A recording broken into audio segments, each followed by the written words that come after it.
Hello everyone and welcome to my channel, Documentaries with Abbie Dagrin. Today I'll be starting this series out with doing a documentary on Marilyn Monroe. I'll be speaking on the beginning of her life on to the end of her life, as well as very important details that just made her the person that she was. So please stay tuned and grab a snack so we can learn more about Marilyn Monroe. If you have not yet, please make sure you are subscribed and hit that notification bell so you know when I upload videos weekly. Now let's get right into the story. Marilyn Monroe was born on June 1st, 1926 in Los Angeles, California at the Los Angeles General Hospital. At birth, she was given the name Norma Jean Mortensen, and she would eventually change her name to Marilyn Monroe due to influences in Hollywood. She was born to mother Gladys Baker and father Charles Stanley Gifford, and throughout her life she tried to meet him, but all of her attempts were unsuccessful. But the public never really knew who her dad was. But because of DNA testing, we know who her dad is. Her mother married John Baker when she was 15 years old.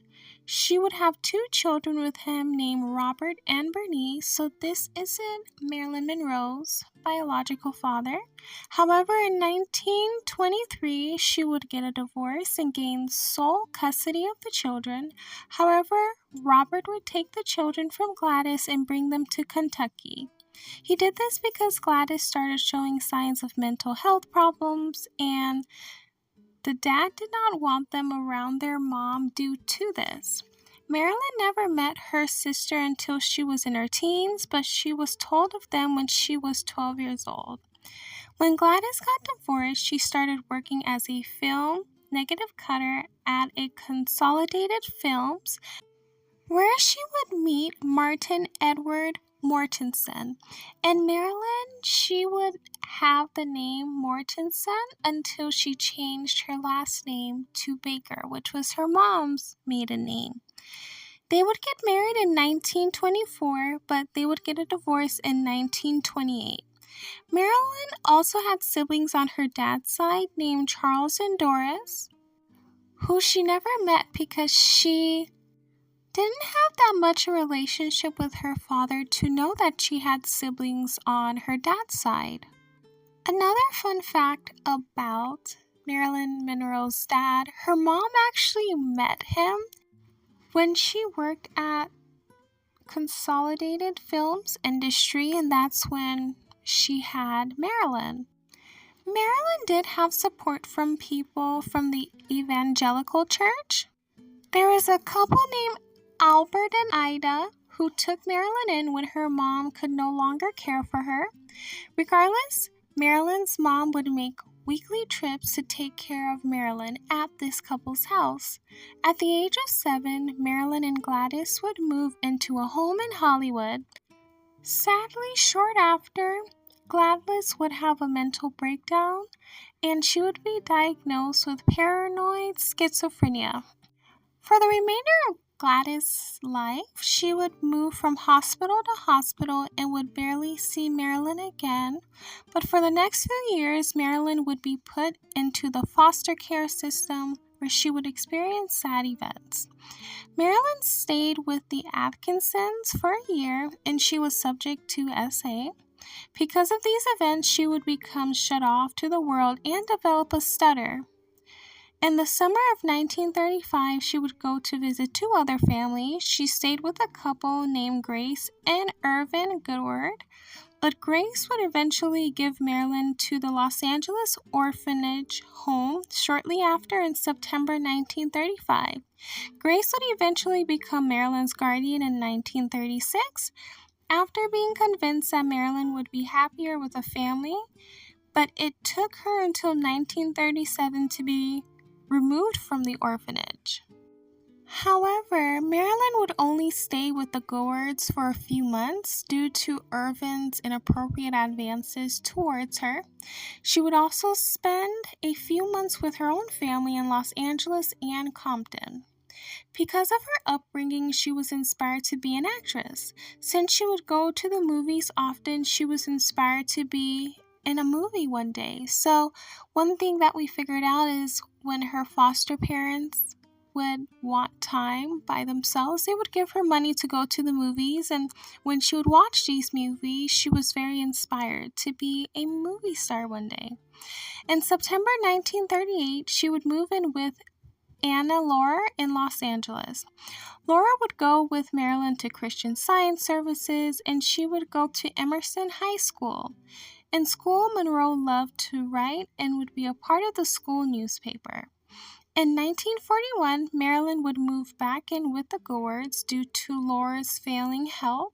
She would go to Van Nuys High School that same year. In 1942, Irvin Goodwards was transferred by his company to West Virginia. Due to California's strict regulations on removal of minors from the state if you were adopted, Marilyn was scared to be sent back to the orphanage, so at 16 years old, she married James, a 21-year-old factory worker and son of her next-door neighbor. But because of this decision, she did not graduate high school and became a stay-at-home wife, and that's something that plagued Marilyn her whole life because she wished that she would have finished school and had a higher education, even though she was very intelligent and read a lot of books, but she was a little bit insecure regarding her education. So their marriage from the start was a bit shaky because she would say that she was bored throughout their whole marriage. But in 1943, James would join the Merchant Marines, and Marilyn would live in Santa Catalina Island for his assignment. For the next 2 years, James spent his time in the Pacific while Marilyn moved in with his family and worked at their radio playing company. The Army Air Forces were sent to the factory to take pictures for inspirations of the women.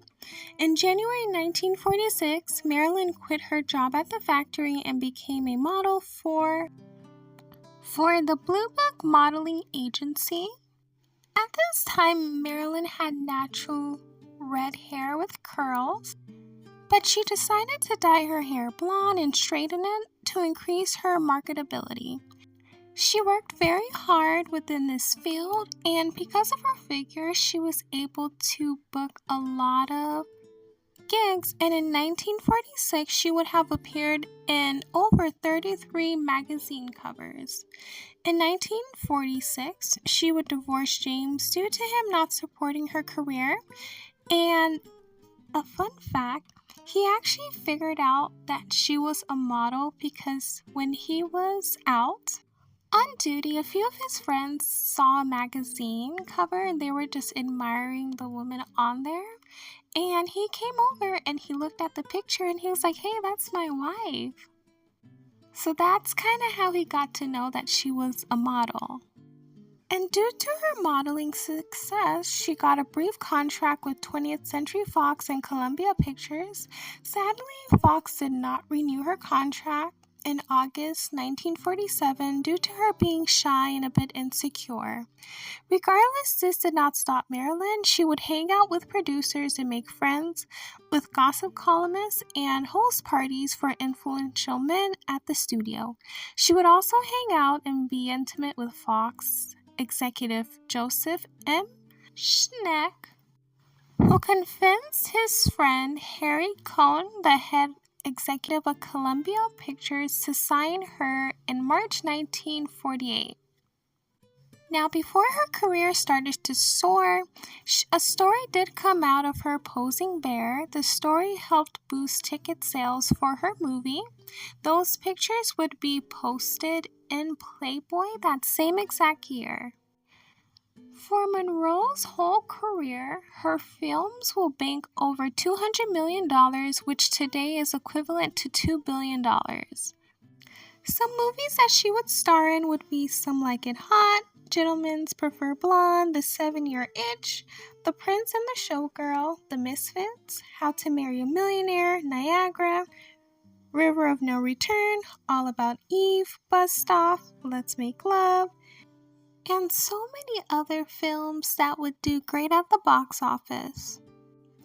In 1954, Monroe got to meet Ella Fitzgerald, and they became friends. Monroe learned that Ella was not able to perform at the Macabre, and she made sure that it was her mission to help her get into that club. So she told the club owner that she would sit at the front of the place, and she would bring her friends, which would be Frank Sinatra and Judy Garland, and Ella would be able to sell out shows. So the club owner was hesitant at first, but then he listened to Marilyn.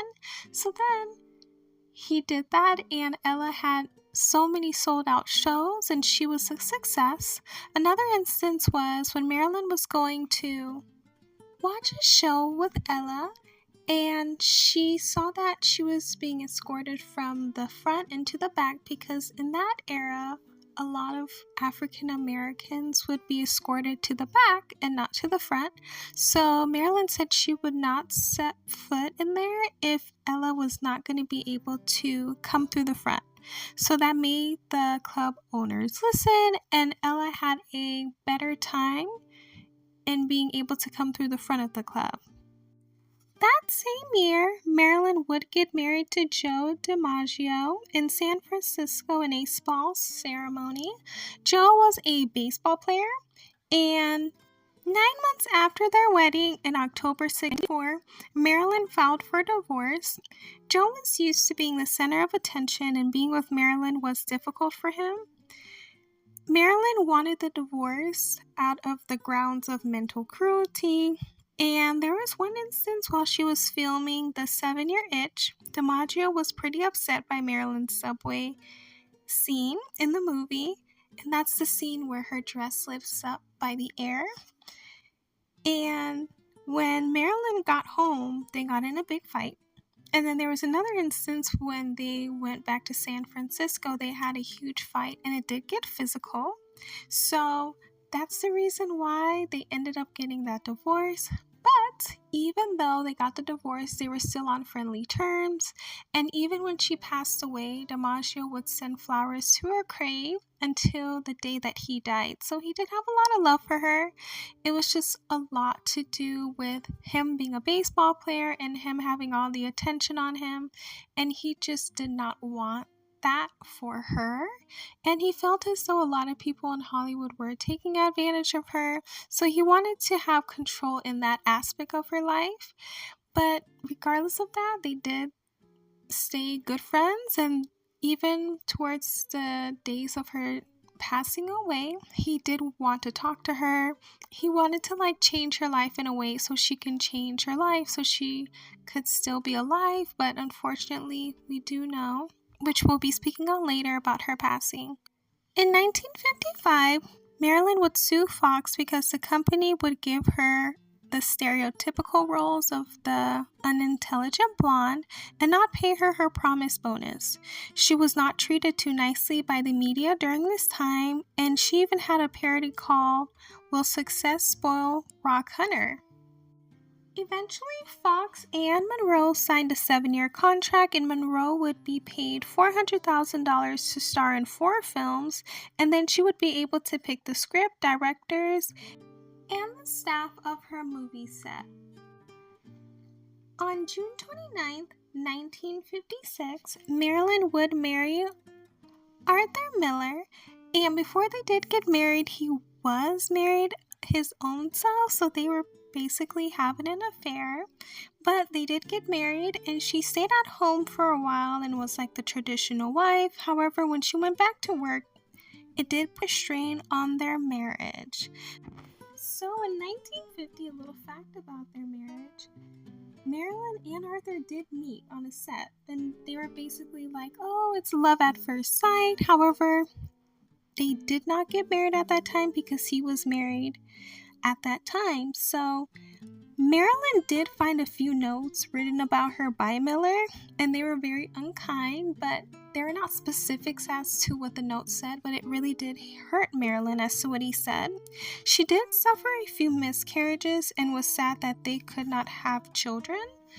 A lot of people believed it was due to what she may have had was endometriosis, but she did blame herself due to her drinking and her substance issues, that she basically blamed herself for not being able to have children.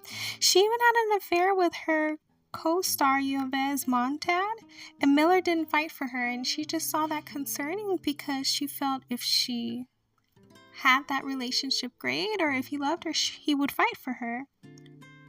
Lastly, on Miller's end, he felt like he did not get the peace and emotional quiet that he needed to get his work done with writing, and he felt like Monroe really gave a big disturbance to his life. A lot of her drinking and substance abuse put a strain on their marriage, and even though this was her longest marriage, they did divorce on November 11th, 1960. A little thing that came out about Marilyn was that since she had endometriosis, it was very hard for her to have intimacy with men, so allegedly she would be more intimate with women, and that's something that was a big strain on her with allegedly both of her marriages, because she was really intimate with them. She mostly craved that emotional attention, and her second marriage, she would say, was very emotionally unavailable. So that's another thing that was put into perspective when it came to why a lot of her marriages didn't last as long as they would. Now, on May 19, 1962, Marilyn sang happy birthday to John F. Kennedy, and rumors circulated that they were having an affair. Even though we do not have the evidence about it, but people believe that not only did she have an affair with John F. Kennedy, but she had an affair with his brother, Robert Kennedy, as well. Another rumor came out that Marilyn actually called Jackie, and basically during therapy, Jackie said it was a very haunting phone call, and she basically would admit to the affair with John F. Kennedy, and basically Jackie said, and I quote, "Marilyn, you'll marry Jack, that's great, and you'll move into the White House and you'll assume the responsibility of First Lady, and I'll move out and you'll have all the problems." Allegedly, Jackie would describe her to be very sad and ethereal, and that she told Monroe to stop contacting her husband and her husband to stop contacting Monroe.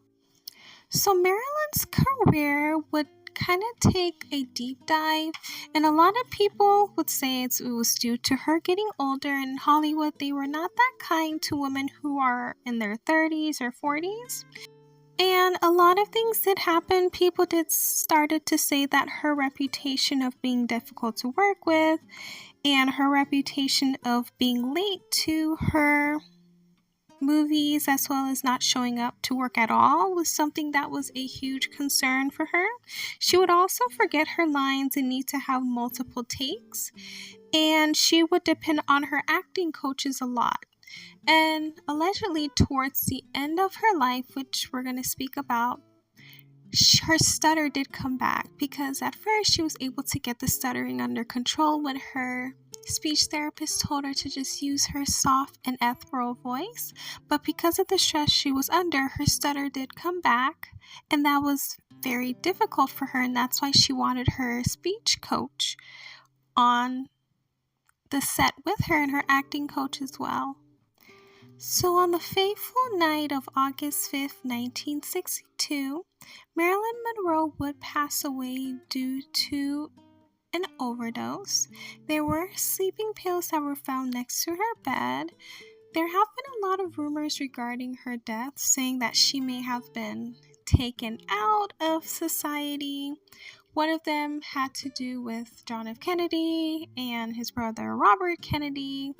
Allegedly, they would speak with Marilyn, and she would hear a lot of information that was not supposed to be for people who were not in the government. So that's a reason why they wanted her taken out. There are other rumors regarding situations in Hollywood as to why she may have been taken out. But overall, it was just a sad situation. Her funeral would be held at Westwood Village Memorial Park Cemetery in Los Angeles, and she would be buried there as well. Basically, the funeral home director and Monroe's ex-husband, Joe DiMaggio, were the ones who handled her arrangements and security for the private. Only her closest friends and colleagues were invited to the funeral, and it was just a very small little ceremony. Hugh Hefner did buy the place next to her, so when he died, he would be buried there as well. But she lived a life that was very short but very impactful on society today. Even today, people still talk about her, and her influence is still well seen.